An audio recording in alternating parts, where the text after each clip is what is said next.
বিসমিল্লাহির রহমানির রহিম। আসসালামু আলাইকুম। আমি রিজওয়ানা ইউসুফ, একজন মা। আজকে আপনাদের সামনে আমি একজন মা হিসেবে প্রথমবারের মতো আসলাম।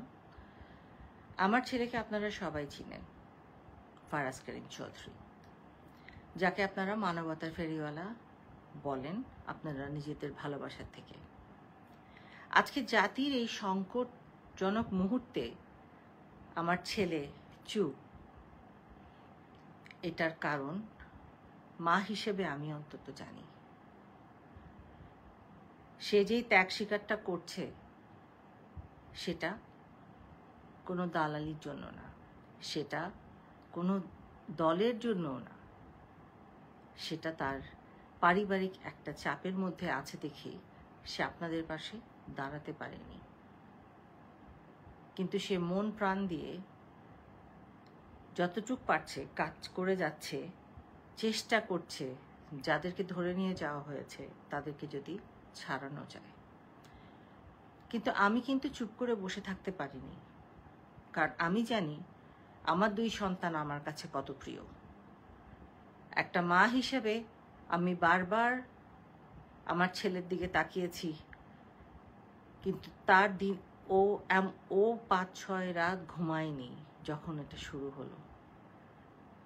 ও চেহারার দিকে আমি তাকাতে পারতাম না।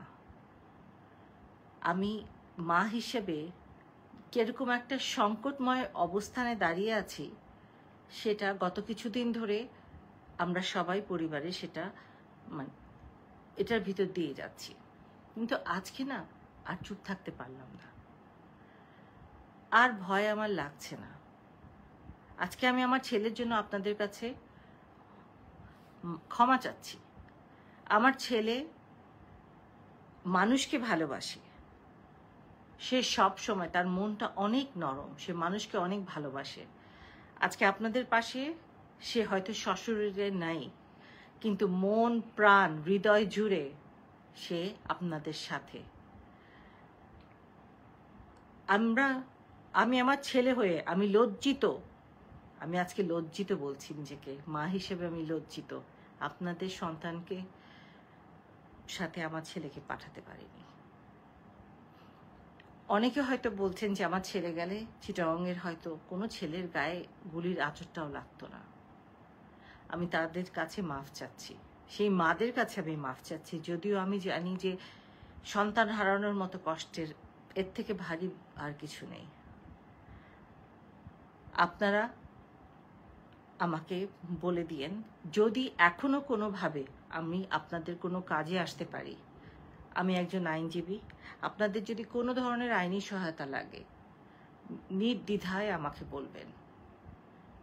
আমি আজকে প্রথমবারের মতো আমার ছেলের সাথে আপনাদের সামনে এসে দাঁড়িয়েছি, একজন অপরাধী মা।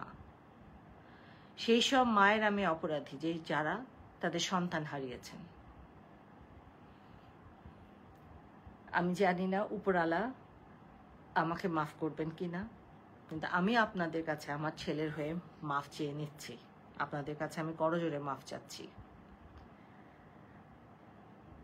আমার যদি করণীয় কিছু থাকে, এক ফোঁটা যদি কিছু থাকে আমাকে বলবেন, আমি সেটা করার জান প্রাণ দিয়ে চেষ্টা করব। আমার ছেলেকে আপনারা ক্ষমা করে দিয়েন। যদি তারও কিছু এখন করার থাকে আমাকে জানান, আমি চেষ্টা করব। এই দেশ আমাদের সবার। আমরা এই দেশকে বাঁচানোর জন্য একবার না বারবার আমরা যুদ্ধ করেছি। 90-এর আন্দোলন আমার মনে আছে। এই 2024-এর আন্দোলন আমাকে 90-এর আন্দোলনের সেই স্মৃতিগুলো আবার জানাচ্ছে। ছাত্রছাত্রীরা হচ্ছে দেশের ভবিষ্যৎ, তাদেরকে প্রোটেকশন দেওয়া আমাদের কাজ, তাদের সাথে লড়া আমাদের কাজ না।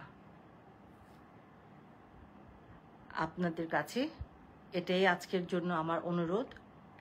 আপনারা আমাকে জানাবেন, ভালো হোক মন্দ হোক আমরা এই দেশেরই মানুষ, ভুল ত্রুটি আমাদেরই হয়, শুধরানো আমরাই নিজেদের করতে পারি। আমার ছেলের হয়ে আমি আবার আপনাদের কাছে ক্ষমা চাচ্ছি। যদি কিছু করতে পারি জানাবেন। আমি একটু কথা বলি।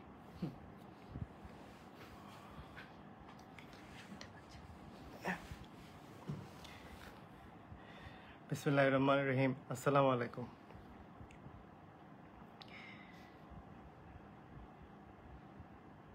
আমি আমার জীবনে আমি যখনই আপনাদের জন্য কাজ করেছি,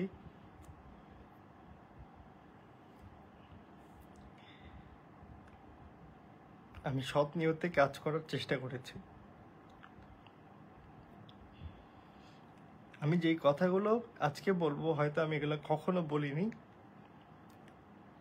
কিন্তু আজকে বলি। আমার জীবনে যখন আমি আমার আব্বার রাজনৈতিক জীবনটা দেখি, আমাদের এলাকার মধ্যে যত সমস্যা, যে প্রতিহিংসার রাজনীতি, আমি সেগুলোরও সবসময় আমি কথা বলেছি। কিন্তু আমি এতটা কম ক্ষমতা ছিল আমার যে আমি আমার আশেপাশের অনেকের সাথে আমি পেরে উঠিনি। এটারই একটা জিনিস এবার আমি সাফার করলাম। আমাদের এই স্টুডেন্ট আন্দোলন হওয়ার সময় আমাদের এলাকায় কিছু কিছু ছাত্র শুধুমাত্র কোটা আন্দোলনের পক্ষে পোস্ট করছে বলেও তাদের উপর হামলা হয়েছে। আমি জানি না কেউ সাক্ষী দিবে কিনা, কিন্তু আমি কয়েকজন ছাত্রের জন্য আমি পরবর্তীতে সবার সাথে আমি যুদ্ধ করে আমি তাদের জন্য কাজ করেছি। আমার অনেক বড় ব্যর্থতা সব সময় ছিল। আমি জীবনে বেশিরভাগ সময় আমি আপনাদের জন্য কাজ করতে গিয়ে ব্যর্থ হয়েছি। তবে এই আন্দোলনে আপনাদের পাশে না থাকতে পারা আমার জীবনের সবচেয়ে বড় ব্যর্থতা।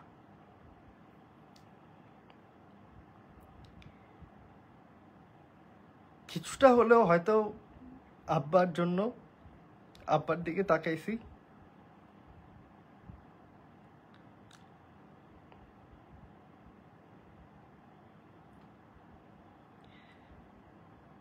তবে আমি ভিতরে ভিতরে আমি কাজ করার চেষ্টা করছি। চিটংয়ে গুলিবিদ্ধ, আমি আপনাদেরকে নামগুলো দিব, একজনকে যখন আহত একজনকে হেল্প করার চেষ্টা করছি, ছেলেটা ঘাড়ে গুলি খাইছিল। ও গুলি খেয়ে রিকভার করে বাসায় যখন গেছে ওকে পুলিশ হয়রানি করছে। আবার আমি ওকে চেষ্টা করছি আমার মতো করে একটা জায়গায় রাখতে।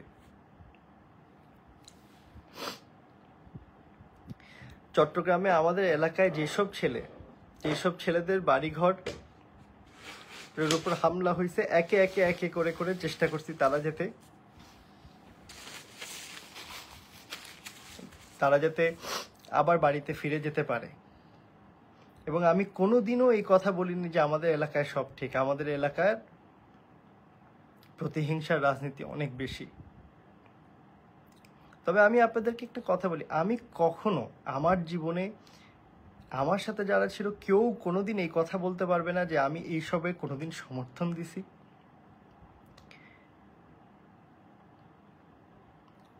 হ্যাঁ, এটা ঠিক যে আমি অনেক দেশের দুর্যোগে কাজ করেছি, কিন্তু এটাতে আমি করতে পারিনি। এটা আমার ব্যর্থতা, এটা আমাকে নিতেই হবে।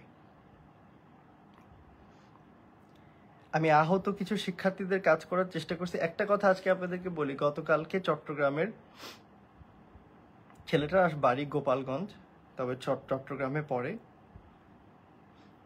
মিরপুর 1-এ মাসনুন নামে একটা ছেলেকে গ্রেফতার করে নিয়ে যায়। আমি জানি না এটা কেউ সাক্ষী দিবে কিনা। আমি 2 দিন ধরে আমি প্রথমে আমার পরিচিত যাদের কাছে ওর জন্য বলি, ও কিন্তু কিছু করেনি, যে আঁকাআঁকি করছিল। ওর ভাইয়ের সাথে যোগাযোগ করি। পরবর্তীতে একজন শিক্ষকের সহায়তায় ও ছুটে আসে। আমি অনেকগুলো পারিনি। আমি 7-8 জন যারা আহত, যারা প্রতিহিংসার শিকার হচ্ছিল, একজন ছাত্র আরমান, তার বোন আমাকে ফোন করে বলছে যে কোতোয়ালিতে ধরে নিয়ে গেছে। তার বোন ঢাকা ইউনিভার্সিটিতে পড়ে। আমি একজন আইনজীবী, তারা বললাম যে ছেলেটা অনেক ছোট, ছেলেটার বয়স 18 হয়নি। আপনারা শুধু এইসব আঁকাআঁকির জন্য ধরেন না, কিন্তু এই কাজগুলো প্রকাশ্যে করতে পারেনি, আসলেই পারেনি।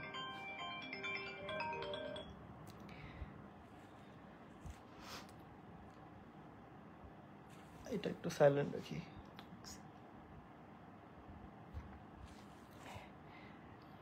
আমার আমার কথা হচ্ছে, আমি আপনাদেরকে আমার পজিশন, আমাকে আজকে বাংলাদেশের অনেক মানুষ আমাকে অন্যভাবে দেখে। আমি আমার পজিশনটা বলি। আমার পজিশন একটা একদম ক্লিয়ার, যে ছাত্রদের উপর যেই প্রথম কথা হচ্ছে, ছাত্রদেরকে যেভাবে গুলি করা হচ্ছে, হত্যা করা হচ্ছে, এটা কোনোভাবে আমি মেনে নিতে পারি না। 1, 2 নাম্বার, ছাত্রদেরকে বলছে হয়রানি বন্ধ করেছে, কিন্তু হয়রানি বন্ধ করেনি। ছাত্রদেরকে প্রতিদিন সন্ধ্যা হলে ধরে নিয়ে যায়। আমি বলে দিচ্ছি আপনাদেরকে, কোতোয়ালি থানা, চট্টগ্রাম, এমনকি চাঁদগাঁও থানাতেও একজনকে আমি অনুরোধ করে, আমার তার কোনো উপায় নেই, আমি বোঝাই যে উনি কিছু করে নেই, আমি চেষ্টা করছি। আপনারা আজকে আমার কোনো লাইভের কোনো প্রিপারেশন, আজকে আমাকে আম্মা আমাকে বললো যে তুমি পুরো বাংলাদেশের মানুষের কাছে আজকে এরকম হয়ে গেছো। আমারও তো দুঃখ লাগে, আমার খারাপ লাগে, কিন্তু আমি দোষ করছি এটা নিয়ে আপনাদের সাথে আমার কোনো দেখেন, আমার ভালোবাসাগুলো যেগুলো আপনারা দিছেন, এবারও আমি আপনাদেরকে একটা কথা বলি। আমি যখন লন্ডনে গেছিলাম কিছুদিন আগে, তো ওখানে আমি যে অনেক দোকানপাটে গেলে বাঙালিরা টাকা নিত না, বলতো যে আপনি আমাদের এলাকার জন্য করছেন, ভালো কাজ করছেন। তা আমি চিন্তা করতাম যে আল্লাহ আমাকে আপনাদের মাধ্যমে এত সম্মান দিছে। আমি আজকে এই কথাগুলা আপনারা অনেকে, আমি জানি আপনারা এখনো আমাকে অনেকে খারাপ বলবেন, আমি মাথা পেতে নেব। আমি ওই ধরনের না যে আপনাদের সাথে আমি কোনো যুদ্ধে যাব। আপনারা যেটা বলবেন, যেভাবে বলবেন,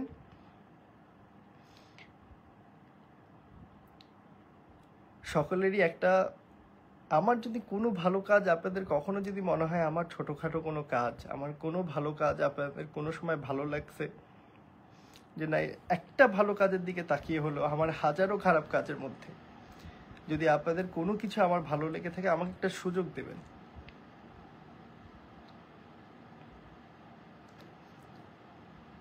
আমি কোনো রাজনীতি করার আপনাদের থেকে কোনো সুযোগ চাই না, আমি কোনো সমাজে কাজও করব না আপনাদের অনুমতিক্রমে, কিন্তু সুযোগ চাই হচ্ছে যে আমি যাতে বাংলাদেশের মানুষের কাছে শত্রু না হয়ে যাই। আমি এই যতটুকু কাজ করছি, যতটুকু সম্মান দিয়েছেন, এটুকুই আমার সমাপ্তি। আমি এর বাইরে আমি নতুনভাবে আপনারা জানেন যে আমার বিবাহিত এখন, যদি অনুমতি পাই, আপনাদের অনুমতি পাইলে ক্ষমার প্রয়াশ্চিত করার চেষ্টা করব। কিন্তু এখন ছাত্রছাত্রীরা আমাকে মেনে নাও নিতে পারে, আমি জানি, আমি এটাও বুঝি, কিন্তু অনেকে তাও ডাকে, কিন্তু আমি চিন্তা করি কোন মুখ নিয়ে যাব। আমি প্রথম থেকে তো ছিলাম না, আর প্রথমে বুঝতে ভুল করছি। আমি প্রথম যেদিন ভিডিও বানাই, আমি ভাবছি কোর্টের রায় দিয়ে এটা শেষ হয়ে যাবে, কিন্তু কোর্টের রায়ের আগে ছাত্রদের উপর আঘাত করা হয়, এবং আঘাত করার সাথে সাথে হত্যা এবং তাদের মৃত্যু হয়। তখন আমার আগের কথাটা পুরোপুরি, এটার আর কোনো দাম থাকে না। তবে এই পুরো ঘটনাটা আমার একটা অনেক বড় দোষ হচ্ছে, আপনারা বলতে পারেন আমাদের এলাকায় যে রাজনীতি হয়, এটা নিয়ে আমি অনেকবার বলেছি, কিন্তু এটা আমি পরিবর্তন করতে পারিনি, আর আমার কাছে পারবো বলে আমার কাছে মনেও হয় না। যদি আমি কোথাও একটা থাকতাম হয়তো কিন্তু শুধুমাত্র আমার সমাজের কাজ দিয়ে আমি সেটা পরিবর্তন করতে পারবো না, আমি এটা পারিনি। আমি কিন্তু প্রতিটা ভুল ত্রুটি আমি যখনই আমার জীবনে করেছি, আপনাদের থেকে আমি শিখেছি, আপনারা আমাকে বলেছেন। আমার জীবনে অনেক অনেক অনেক অনেক ভুলের মাঝে আপনারা আমাকে ধরিয়ে দিয়েছেন। আমি সত্যিকার অর্থে বলতে, আমি বাংলাদেশের মানুষের, আমি আপনাদের শত্রু হতে চাই না। আমার যদি সুযোগ থাকে, আমার সুযোগ যদি থাকে, আমি এখন যে কাজগুলো করছি, অনেক ছাত্র, একজন ছাত্র হলেও যদি সাক্ষী দেয় যে আমি ছিলাম বলে তার সুবিধা হয়েছে, এখানে অনেক মানুষের কিন্তু শুধুমাত্র কোটা আন্দোলনে কিছু পোস্ট করাতে অনেকের অসুবিধা হয়েছে। আমি কিন্তু অনেকের সাথে আমার এই কথা অনেকগুলো খুলে বলছি না, অনেকের সাথে আমি যুদ্ধ করে হলেও কিন্তু আমি তাদের পাশে দাঁড়িয়েছি। যাই হোক, আজকে এগুলো বলে আমি আপনাদের থেকে পার পাইতে চাই না। আমি জানি আপনারা আমাকে ভালোভাবে এখন দেখছেন না বা দেখেন না, কিন্তু আমি আপনাদেরকে একটা কথা মন থেকে বলি, আমি অনেক কথা এখন হয়তো শেষ হয়ে যাবে, আমার অনেক কথা ভিতরে রয়ে যাবে, কোনটা রেখে কোনটা বলবো আপনাদেরকে। আমার মা আমার পাশে, আমি ভুল করেছি বলে আমার আম্মাকেও অনেক কিছু শুনতে হয়েছে। আমার এই জায়গাগুলো দেখেন, আজকে আপনাদের সামনে কষ্টে কথা বলছি, কিন্তু কষ্ট আজকে আমার না, কষ্ট তো যে ছাত্রছাত্রীরা আজকে মারা গিয়েছে, হত্যা করা হয়েছে তাদের, আমি জানি। তবে আমার একটা বড় কষ্ট হচ্ছে যে আমি পারিনি, এই পুরো জায়গাটা আমি পাশে থাকতে পারিনি। আমার আম্মা প্রথম থেকেই চেষ্টা করেছে, অনেক কথা বলেছে। আমার আম্মা আমাকে প্রতিদিনই বলে যে আইনের কাউকে যদি সহায়তা করতে পারে আম্মা থাকবে। আমাকে তো হয়তো আপনারা আর সুযোগ দেবেন না, আমার আম্মা থাকবে। কোনো ছাত্রছাত্রীর যদি কোনো আইনি সহযোগিতা লাগে আম্মা থাকবে। আর আমাকে তো, আমি এখন তো আপনাদের সামনে আর মুখ দেখানোর অবস্থায় নেই, তবে কোনোদিন যদি মনে হয় যে আমার কোনো একটা ভালো কাজ বা আমার কোনো একটা ছোটোখাটো একটা কি গুণের জন্য হলেও যদি আপনারা আমাকে একটা সুযোগ দেন, আমাকে যদি বলেন যে আমি কি করতে পারি বা আমার কি করা উচিত সামনে, এখন আমি আপনাদের সামনে সেই ছোটবেলা থেকে, আপনারা আমাকে যখন প্রথম অনেকেই দেখেন 2017-18, তখন আমি এরকম ছিলাম না। আমি একদম আপনাদের সামনে এই পর্যন্ত, আমি কিন্তু আমার একটা জীবনের বড় সময় কিন্তু আপনাদের সামনে।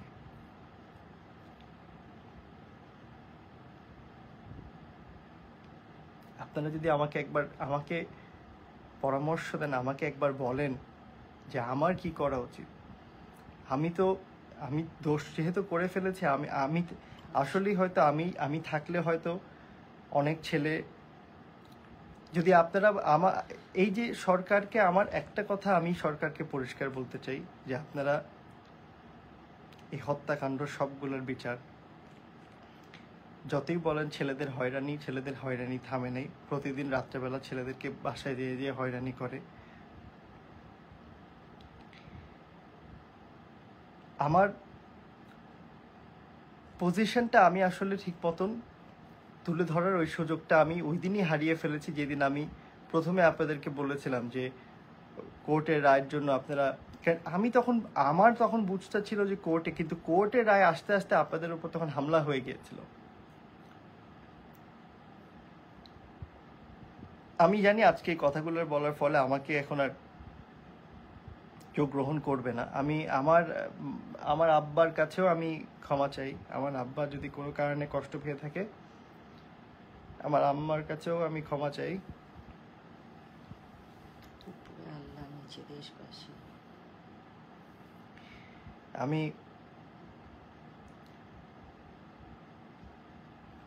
যদি আপনারা অনেকে এরকমও বলেছেন যে আর দেখতে চান না আমাকে, আমি আপনাদের সামনে, আপনারা বললে আমি আর হাসবো না।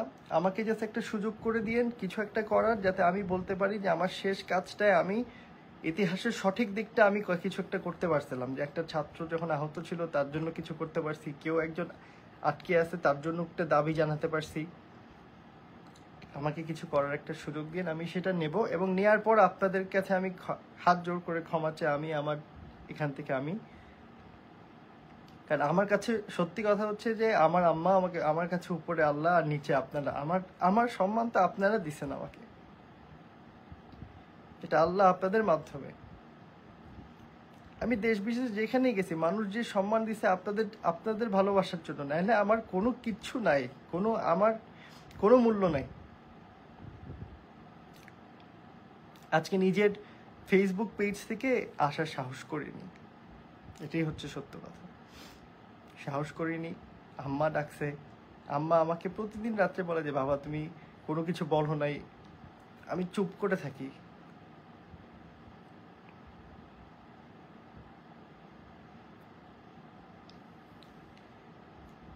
আমার আপনাদের সকলের কাছ থেকে আবারও ক্ষমা চেয়ে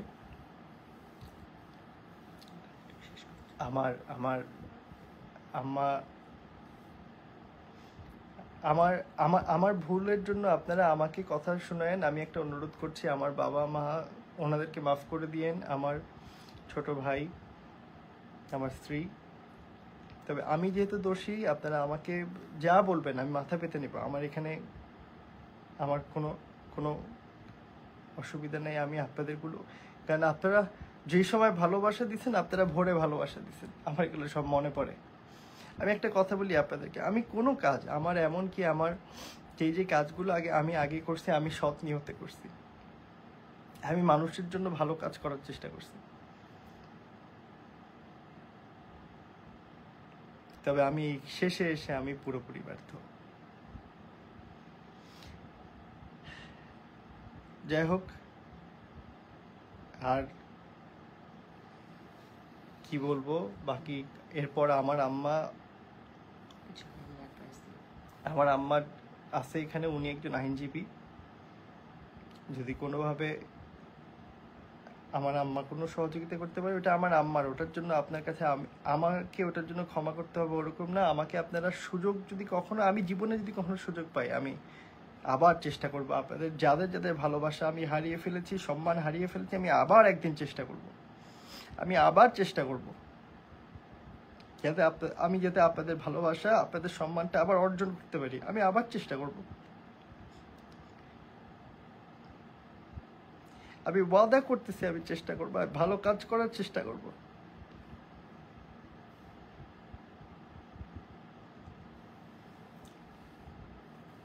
আপনাদের থেকে শেষবারের মতন ক্ষমা চেয়ে বিদায় দিচ্ছি।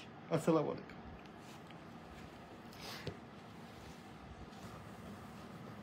আমি আমার ছেলের পক্ষে কোনো রকমের সাফাই দিব না এখানে। আমি যেটা বলতে চাচ্ছি, আপনাদের যারা সন্তান হারিয়েছেন তারা যে যদি মামলা করতে চান, সে মামলা করতে আমি প্রস্তুত আছি। আমিও, আমার সঙ্গীরা, আমার কলিগরা, ডিস্ট্রিক্ট কোর্ট, হাইকোর্ট, যে কোনো জায়গায় আপনাদের যে কোনো সহযোগিতার জন্য একজন মা, একজন আইনজীবী সবসময় আছেন, এটা মনে রাখবেন। আর আমার এই ছেলেগুলো যদি আমার জন্য কখনো সাক্ষী দেয়, নামগুলো বলবা, এরা কোটা আন্দোলনকারী। আমি এদেরকে বিভিন্নভাবে হেল্প করার চেষ্টা করছি। আর আমি আমার সন্তান তুল্য কিছু মানুষের নাম বলছি: রাহাত, আনিসুল ইসলাম রাকিব, আরমান উদ্দিন, প্রান্ত বড়ুয়া, জুলহাস সাইম, জুবায়ের, মাসনুন, মোহাম্মদ সাইমন, আরিফুল ইসলাম, আলামিন সাহেব, উনি একজন ব্যবসায়ী, বাহাউদ্দিন অ্যান্ড ফরহাদ কাউসার। এই গুটি কয়েক মানুষকে আমার ছেলে, আমার সন্তান, সে সাহায্য করার চেষ্টা করেছে। ওনারা যদি স্বীকার করেন, সাক্ষী দেন, উপর আল্লাহর কাছে আমরা অনেক শুকরিয়া জানাবো। কিন্তু আজকে ফারাজ করিম চৌধুরী হয়েছে আপনাদের কারণে। সম্মান দেওয়ার মালিক আল্লাহ, বাকিটা ছিল আপনাদের। আমি হজ করতে গিয়ে ওর নাম যেখানেই শুনেছে, মানুষ আসলে একটু পানি খাওয়ানোর জন্য, একটা ছাতি দেওয়ার জন্য, একটু খেজুর দেওয়ার জন্য পাগলের মতো করেছে। এবারও উমরায় গিয়ে আমার মা হুইল চেয়ার নিয়ে যাওয়ার জন্য, আমাদেরকে কিছু একটা করার জন্য, শুধু একটাই, আমাকে একজন বলেছে যে উনি মসজিদে নববীতে আমার ছেলেকে একবার দেখার জন্য উনি দোয়া করেছে। সেবারই আমি গিয়ে কোনো এক কারণে ওনার সাথে আমার পরিচয় হয়েছে।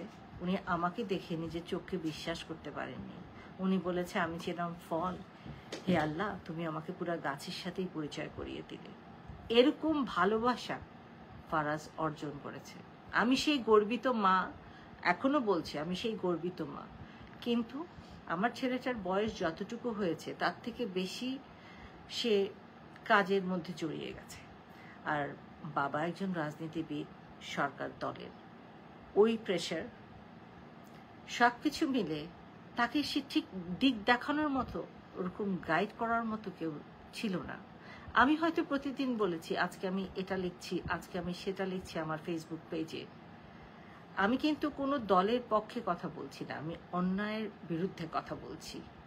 আমি কখনো অন্যায়কে প্রশ্রয় দেওয়া কোনো কালেও আমি পছন্দ করতাম না, এখনো করি না, ভবিষ্যতেও ইনশাল্লাহ করব না। বাট দোষগুণে মানুষ। আবার বলছি, আমার ছেলেকে আপনারা অনেক কটু কথা বলেছেন, অনেক কিছু বলেছেন, শুধু ছেলেকে বলেননি, সেখানে আমাকেও বলেছেন, আমাকে অনেক খারাপ ভাষায় কথা বলেছেন। আমি কিছু মনে করিনি। আমার ছেলে ঘুমোতে পারেনি আপনাদের ওইসব খারাপ কথা বলার জন্য না, আমার ছেলে ঘুমোতে পারেনি বিবেকের তাড়নায়। কারণ সে জানে সে যে চুপ হয়ে বসে আছে সেটা ঠিক না। সে জানে সে চুপ করে আছে দেখে শত শত লক্ষ লক্ষ কোটি কোটি মানুষ ওর বিরুদ্ধে কথা বলছে। কিন্তু সে তার বাবার দিকে তাকিয়ে, বাবাকে ভালোবাসা তো অপরাধ না, তার বাবা তার দাদি তার দুই সন্তানকে অনেক ভালোবাসে। কিন্তু আজকে আমি আর চুপ থাকতে পারলাম না যে এত প্রাণের বিনিময়ে আমাদের বাবা মার ভালোবাসার থেকে ঊর্ধ্বে হচ্ছে এই দেশ। সো আজকে এই জন্য আপনাদের কাছে আমার শেষ কথা, আমার ছেলের পক্ষ থেকে আমি ক্ষমা চাচ্ছি, এবং আপনাদের যদি কোনো ধরনের কোনো কাজে আমি আসতে পারি আমাকে জানাবেন। আমার ছেলের প্রতিও যদি আপনাদের কোনো অনুরোধ থাকে বা কোনো ডিরেকশন থাকে, আপনাদের কোনো দাবি থাকে, জানাবেন। এই বলে আজকে আমি শেষ করছি। আল্লাহ আমাদের সহায় হন, আল্লাহ আমাদেরকে আল্লাহ সাহায্যকারী। আমি আল্লাহর নাম নিয়ে আজকে বিদায় নিচ্ছি। আল্লাহ হাফেজ, আসসালামু আলাইকুম।